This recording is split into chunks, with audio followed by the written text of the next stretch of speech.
लोगों की बातें, लोगों के तबसरे, लोगों के कमेंट्स।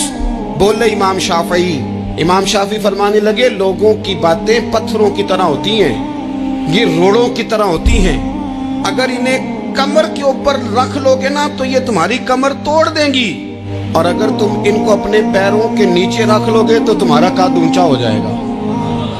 बस दुनिया में वो लोग परेशान होते हैं जो लोगों की बातों को कंधों पर सवार कर लेते हैं, जो पैरों के नीचे रखे।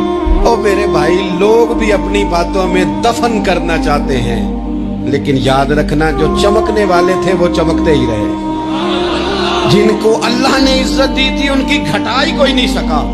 इतनी इतनी लंबी जुबानें खोल के लोगों ने सहाबा के बारे में बातें की, लेकिन सूरज चमक रहा है सिद्दीक अकबर की शान का, अजमतें दमक रही हैं फारूक आजम की, उरूज है जनाबे फारूक आजम।